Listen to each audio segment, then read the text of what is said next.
Hood Postman, City, Hood, Click. Let's go. Hood postman, hood postman. Do you understand? Hood postman, hood postman. Making peace in the land. Keep your head high, let the homies inspire. Turn pain into purpose, rise above the fire. From the streets to the mic, the wisdom is real. Hood postman teaching lessons you can feel. Every chant, every word, every scratch, every beat. West Coast energy, you can't compete. The streets are made for everyone, that's why they created sidewalks. Turn my circle into a square, that way I can see who's in my corner. The lion and the tiger may be more powerful, but you ain't never seen a wolf perform in the circus. Kings don't wrestle with clowns. Cool, cool. Holla, holla, holla, holla. Hood postman, hood postman. Hood postman, make it understand. Hood postman, hood postman. He doing what I hand. Hood postman, hood postman. Do you understand? Lock the door. Lock the door. Shout out to the Mailroom Nation and the Mailroom Goons. I am Professor Melly Mail, the Hood Postman. Be sure to click that notification bell, like, subscribe, and share. Drop a comment down below so when the dope content hit, it'll feel like it's the 1st and the 15th. Welcome to the Mailroom. When you come in, take a look at your mind, examine what's in your heart. You can go anywhere in the world and get a couple of lies, but you come right here to get the truth. And the truth you shall receive. Let me get this a little more adjusted here. I appreciate each and every last one of you. This is not a glorification or is a glamorization. It's always an education. Before they had handguns, they had hand guards. Get on the bus and let me take you to school. We're in the era of the fist fight, guys. The 70s, once again, is pivotal to understanding the functionality of Crips and Bloods and other gang affiliations that people have brought about in our culture, in our communities. I think it's important that we jump down those and go down that brick road and try to understand and get a full understanding what it is. Some people say train your mind to be good in everything. I say train your mind to see the truth in everything. That's just what I believe, because I think the truth is distinctive and it is important. It's good. Both good and evil always exist. However, when we condition ourselves to be only good, we offset the balance of the scale and we leave the door open for evil to rise, and that's often what happened to us in this landscape, in this life, and especially when we're dealing with stuff that we know that's profoundly damaging to the culture, And shout out to everybody that's joining. Let me see everybody. Let's go. Let me get to the comments. Marlena Williams. Shout out to Marlena Williams, Postmaster General RDL.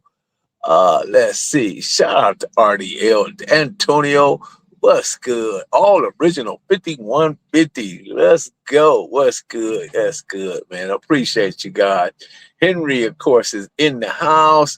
We're going to talk about Raymond Lee Washington a little bit, because I think it's important that we share light and try to bring it to a bigger and broader picture, because we're so zoomed in that we fail to zoom out the way we can see the bigger picture and everything that's in the landscape in this culture, especially when it comes to Damu and Keyways, and even BDs and GDs.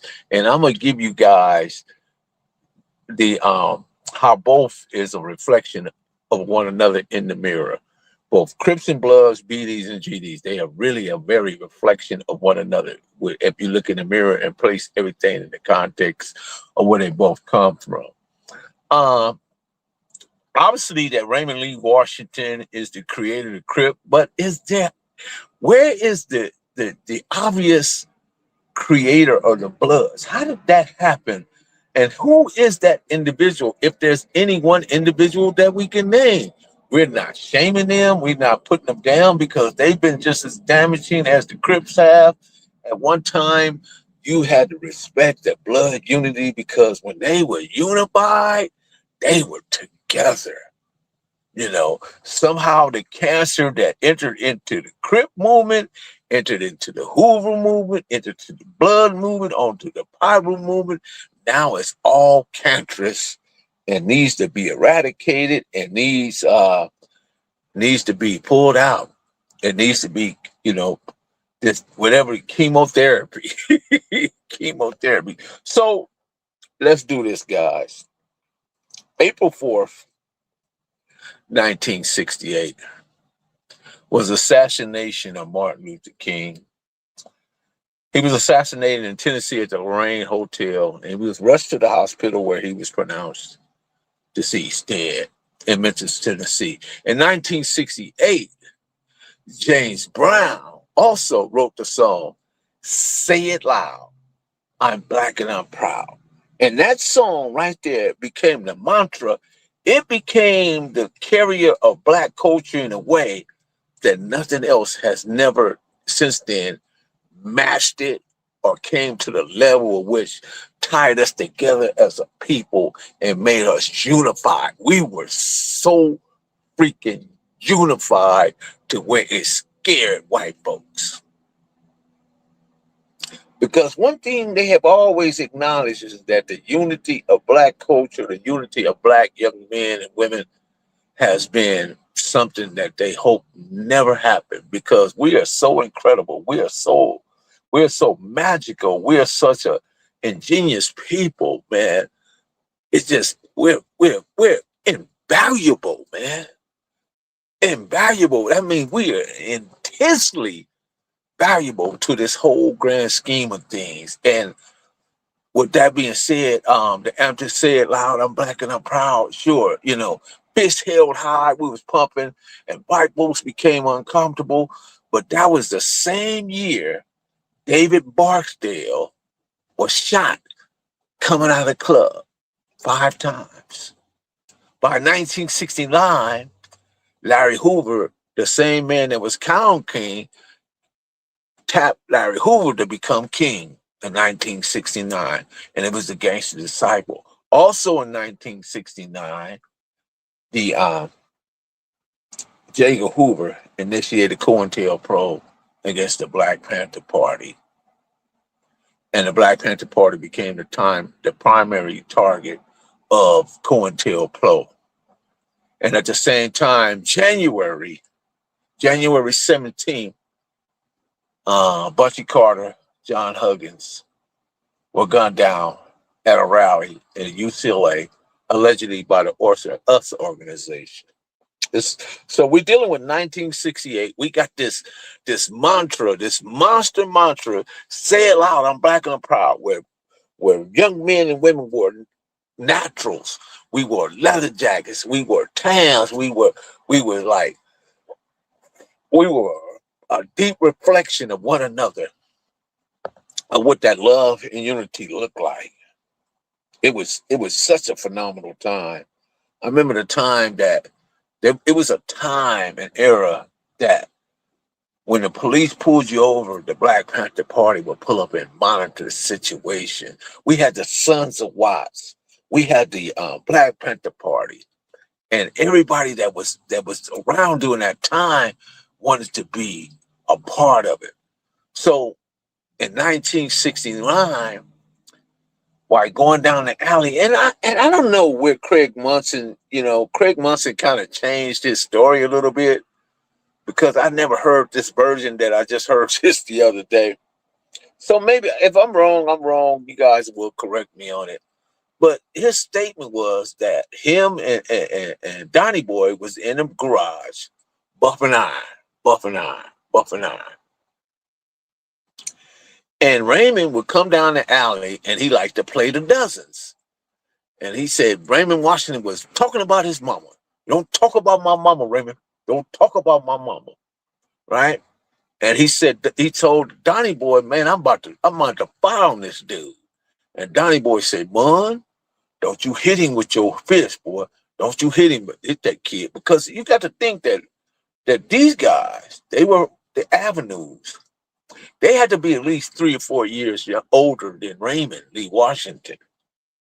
And allegedly, this guy Craig Munson slapped Raymond because Raymond wanted to be part of the avenues, and maybe that was his way of trying to be an avenue. Is maybe come around, talk about their mama, shoot some dozens. I don't know what that is, but I'm just relaying the story as I was hearing it.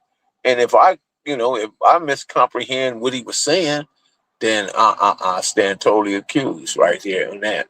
So Raymond Lee Larson founded the Crips, rejected by Craig Munson, and it became like a mercurial mindset. Other words, Raymond Lee Washington was a child at the time he created the Crips. And Craig Munson stated that he saw Raymond limping and he said, "Get out of here, you crip," or whatever, a cripple or something. And somehow that became, guys, I'm just giving you the story as I was listening to it. And at the same time, I'm like, is this new? So someone who is rapidly shifting moves, thoughts, and behavior, unpredictable, which you can see a 15-year-old having this problem, being unpredictable and, changing and just emotional and potentially volatile. We can see that happening in this time in 1969, and you got all these different things, moving parts going on with Black culture, and we on the rise. We got the Black Panther Boss Organization, the SLA. We got all these organizations. We got the Brown Beret, which is the Spanish part of it. We got all these things, So Raymond Lee Washington created this thing called Crip, and with Craddock and then Big Bad Dog and Bulldog and number one and all these different people that was around during that time, and I'm just to name it a few, that came together and decided to band together under the dang Crip. But the interesting part about all this is that, so Larry Hoover 1969, Raymond 1969, right? So here's another brilliant guy out of Chicago. His name was Fred Hampton. While laying in bed, you guys saw the movie The Black Messiah, Judas and the Black Messiah.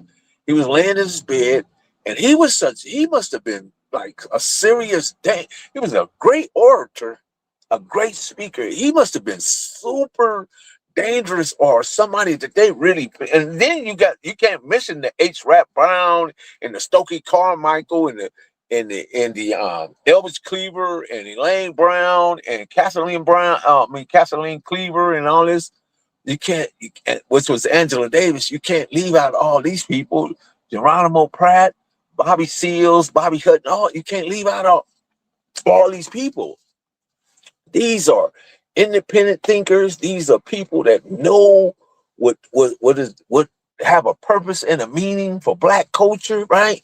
But at the same time, we on this trajectory of knowledge, information, and being proud of us as a Black people. But here come Raymond, here come Larry Hoover, to sort of change that trajectory. If you get what I'm saying. Fred Hampton was assassinated in his home while lying in a bed at an early age. Brutally killed, right? If you think of terms of gangster rap, the creator of gangster rap is Los Angeles. If you think of terms of Crips and Bloods, the creator of Crips and Bloods, Los Angeles. If you think of drill music, drill rap, the creators of drill rap is Chicago. The creators of BDs and GDs, again, Chicago. So this is why I come to the conclusion that Chicago and LA mirror one another. And they have been at the top of the food chain in the genocide of Black people. Every weekend, you can count it. Countless of Black people are placed in the morgue by other Black people on the most insignificant things, the most minuscule and minute situations. We find Black people killing one another. And to me, none of this is coincidence. Because then, catch this. You got Chili Pimp. I can't remember Chili Pimp's real name. Black P. Stone. You got T. Rogers, Black P. Stone. Chili Pimp became a Crip from the Black Sea. T. Rogers became, later on, what became known as the Black P. Stone Bloods. Later on, not initially. Because we got to understand that, again, going back to my first statement, that there's clearly that Raymond Lee Washington is the creator of Crips. But who is the creator of Bloods? Would it be T. Rogers? I don't know. We have to go down that rabbit hole and look at that thing and understand, how did these two dudes who were in Chicago, Black Stone Rangers, wind up in Los Angeles, one in Compton and one in Los Angeles, one becoming a Crip and the other one becoming a Blood. Again, no coincidence. Not on my part. It's not how I see things. I think they mirror one another. You know what I mean? And they parallel the emergence. And when you look at it, the emergence of rap and drill music, and Crips and Bloods, the GDs and BDs, right? The same thing, right? Red and blue, right? United States, Democrats, Republican, red and blue, belonging to one bird. When you think about Crips and Bloods, they belong to the city of Los Angeles, one bird. One and the same. The only difference that you know about a Crip and a Blood is that one wear blue and the other one wear red. But the language was same, the energy was same, the violence was the same. Same thing with GDs and BDs, right? Same thing. That's why I say they mirror one another deeply. You know what I mean? When you get into the understanding the deepness of it, you know what I mean? So Los Angeles, they became, and Chicago became the most self-destructing profiteers of murdering Black people. Now, there are going to be some people that probably disagree with me. That's fine. But if you look at this from a logical perspective and try to understand the dynamics of what I'm telling you, it's really no room to argue with. Now, you can argue with yourself all you want to. I'm not going to argue because I don't even pay. Man, the thing, and here's the thing, guys, that bothers me a lot is how people can get on the internet, don't know you from Adam or Eve, and say some crazy stuff, and you buy into it. I saw when Charleston White got on here and talked about Jay-Z and Beyonce. They didn't say anything. They billionaires. Why would they come down from where they at to listen to what he has to say? Why? It would only benefit him and not them. So when I saw T.I. and some of the other people that's, rap or whatever, they're listening and reacting to this guy, from an emotional point of view instead of intelligence, response.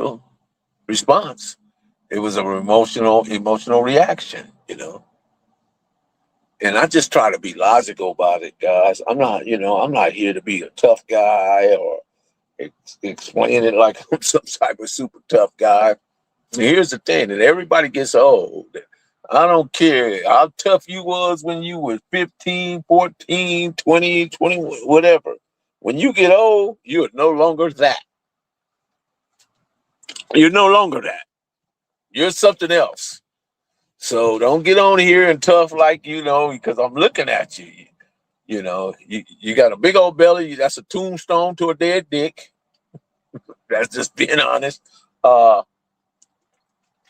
You potato built.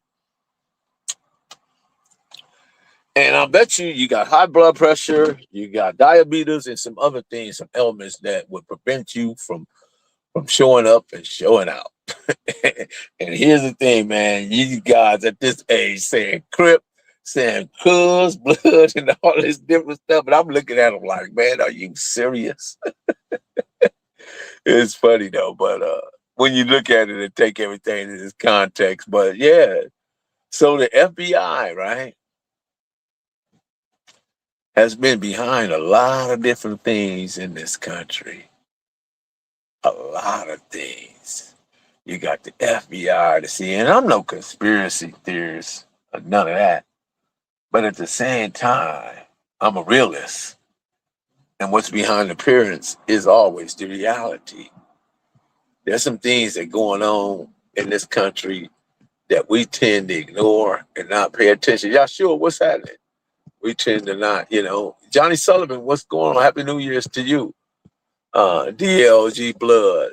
The Bloods from the beginning started as an alliance of various gangs. I understand that, bro. I'm very well versed in what I'm saying is, though, you're not listening to what I'm saying, that it's more like a response. It's the antithesis to Crips. Basically, it's more or less a hybrid or something like that, but it's no clear distinction of an individual like the Crips had, an individual that said, okay, I'm going to create the Crips or whatever, but there's no clear individual that said they want to create the Bloods. It was just a response to reaction to who the Crips were and what they were doing. I get that. But, thank you for that. But I appreciate you, man. DLG Blood. I appreciate it, man. Love you, man. Man, dead homies, big homies, 7-4. It started all these years. No one was ever held responsible for the murders. Yeah. OG, DLG, 100. Yeah, AC Baba Louie is one of the Crips and Bloods. Yeah, and you can look at that. I definitely would accept that because AC Baba Louie, out of all the stuff that's been said, there's still a lot of people that don't like truth. And sometimes the truth has a way of making them feel less than. No, it's just truth. It's just different. Difference doesn't mean less than. But sometimes people perceive it in their mind that somehow it's going to make them see less than. No. You guys did your stuff, man.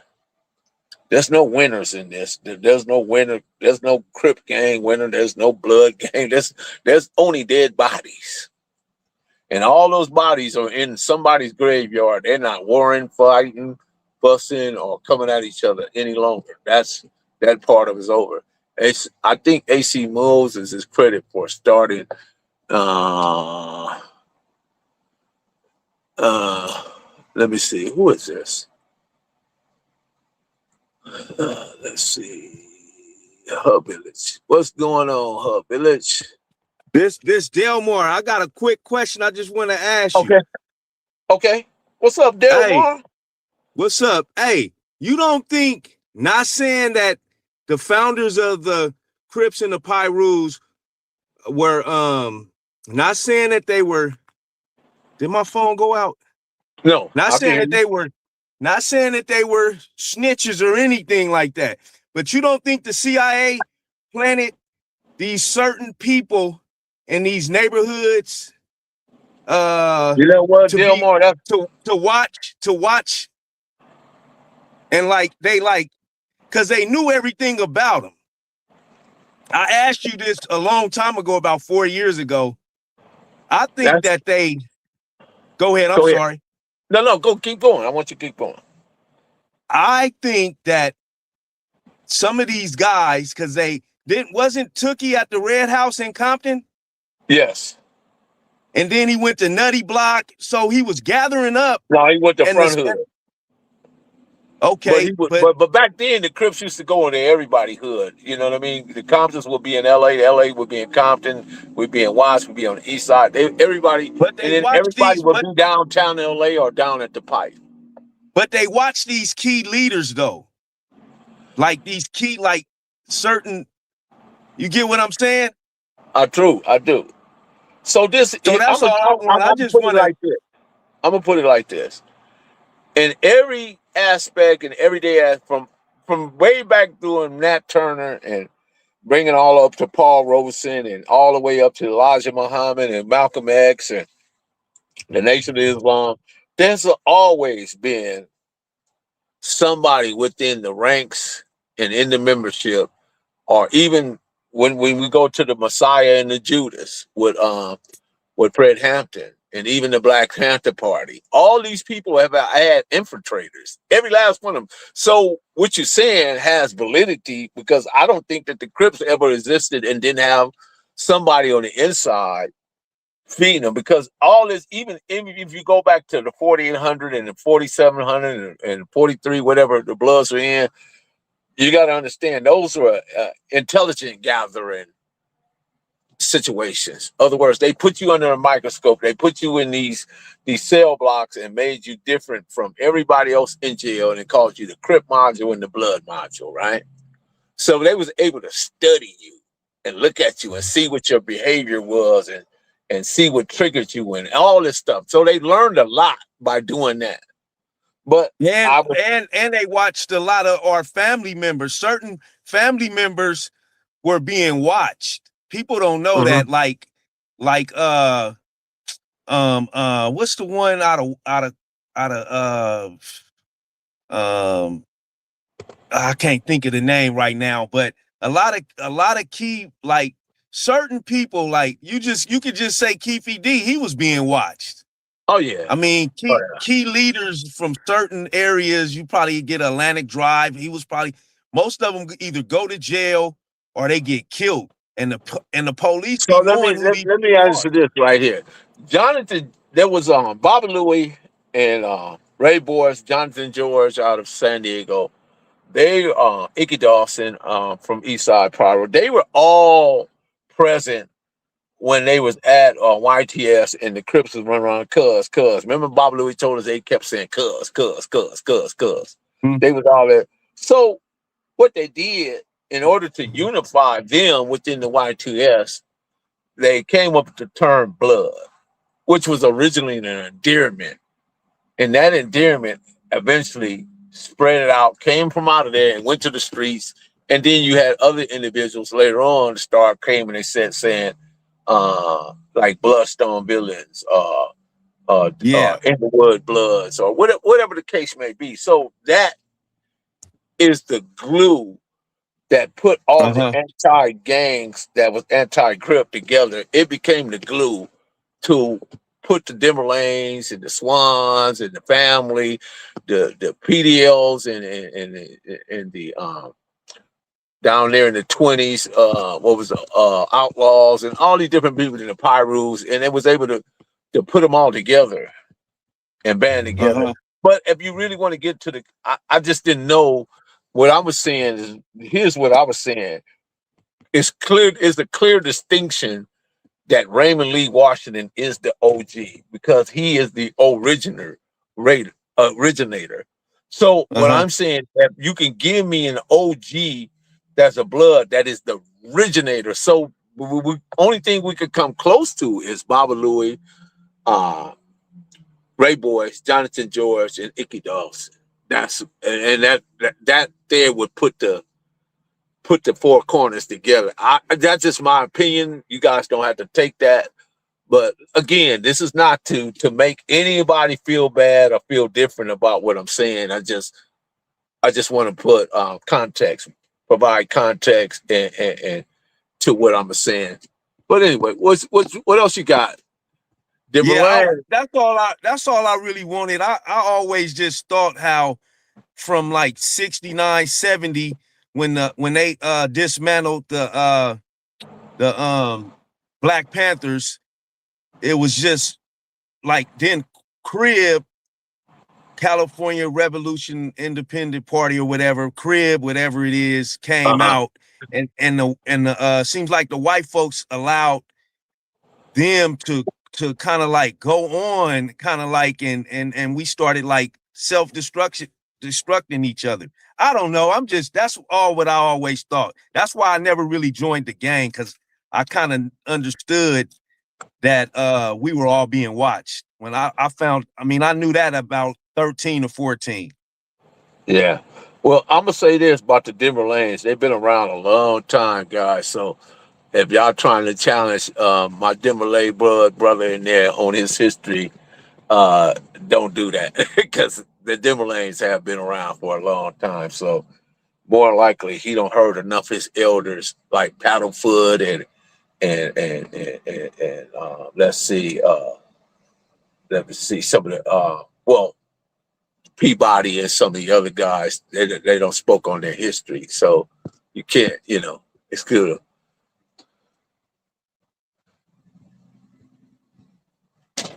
So you can't, you can't just. Craig Munson wants to get some. Sean says the Crips became a big. Bob Louis stated that there was an avenue's name, Victor Adams, who walked with exactly. See, that's what I was saying, Jocko. That's what I was saying right there, because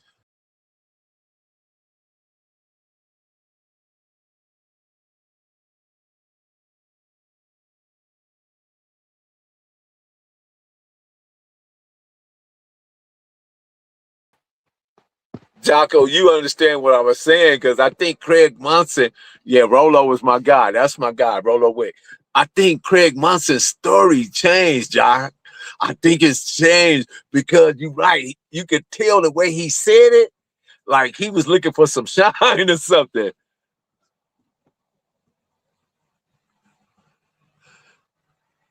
Yeah, yeah, right on, bro. Right on. Different lanes in the house. I like it. I love it. Right on, man. Right on, man. Yeah, so that was even my boy, dang, I can't think of my other boy from Denver Lane, man. But yeah, that's my dog, man. Uh I can't think his name right now. But yeah, man, I think that Craig Munson was looking for some shine, because clearly Baba Louie said that Victor Adams walked with and Baba Louie, regardless of what anybody believe about Baba Louie, or think because he later on started using or whatever, but he was still, his information was so spot on, because the things he would say, it resonated with me because I saw the things that he said. It wasn't like he was making anything up, and he was unbiased. He was unbiased, man. I used to kick it with Baba Louie. I used to go to his house over there when his mom had passed away and left him in the house, and I go over there and kick it with him and some of the guys that he was making music with and all the different stuff set up over there. And we would just talk, man. We would just talk. And Baba Louie would get into a story, man. You be like, he told me some stories that I ain't never even told, because I don't want to be introducing some stuff and then he's not here to back up what he said. You know what I'm saying? So I don't think that would be fair. So I'm not a clickbait guy in terms of just saying anything on the internet because I want the numbers to run up and all that. No, that's not who I am. I make good money on my job. I don't need, if I make money off the internet, so be it, fine. But I make good money on my job, so I'm not in fear of that. I think that fear, lack, and scarcity drives a lot of these people on the internet. That's just my opinion about it.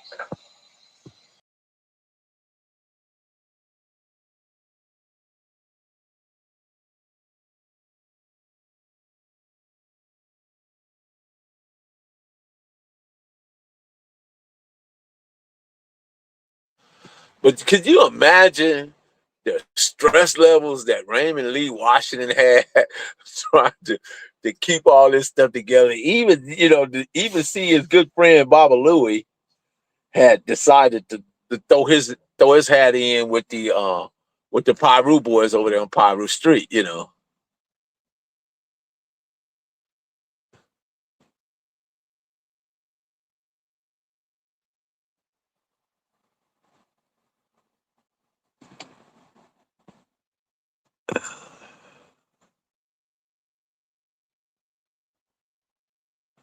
Okay.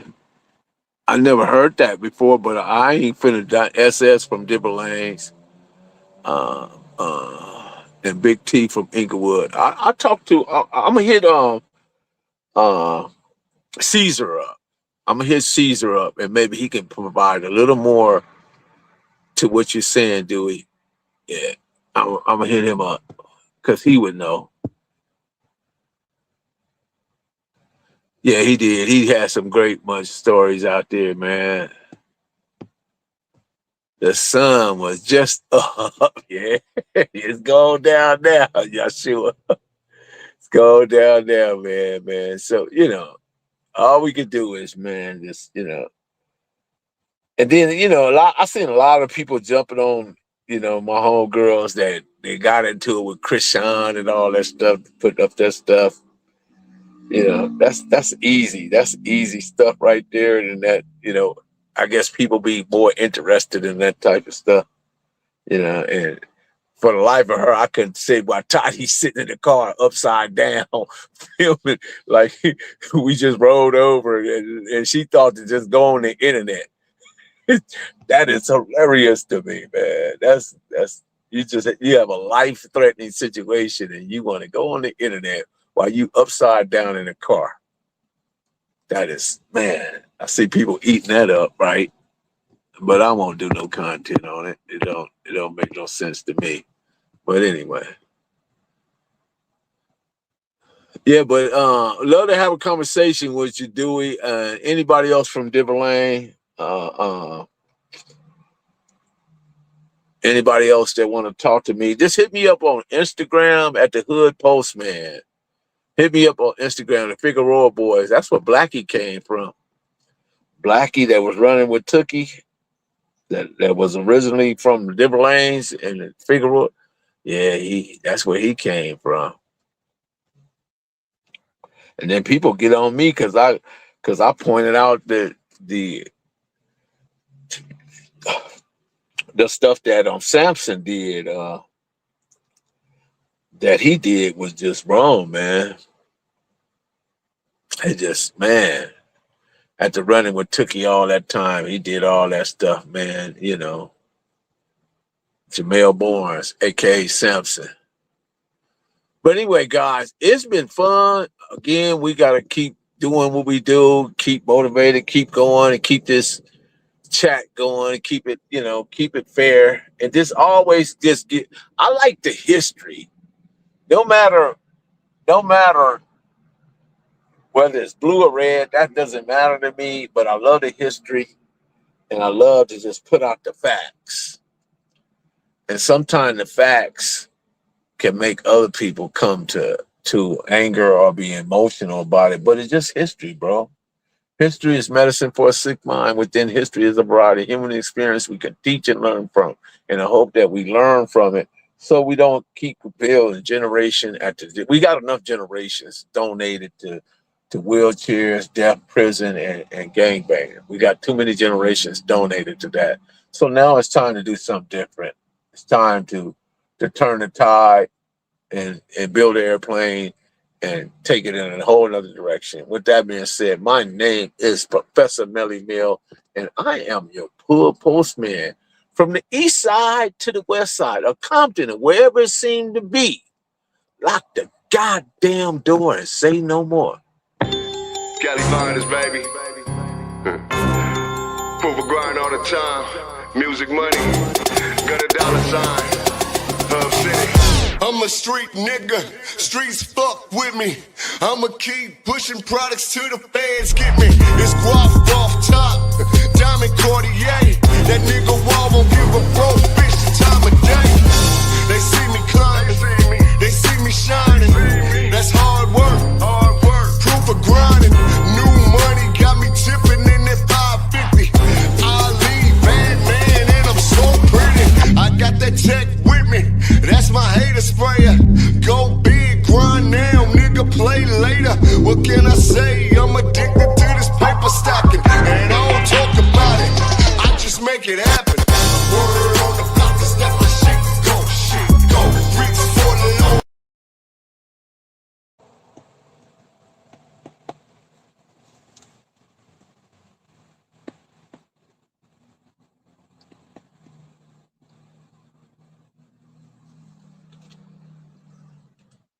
Lock the door.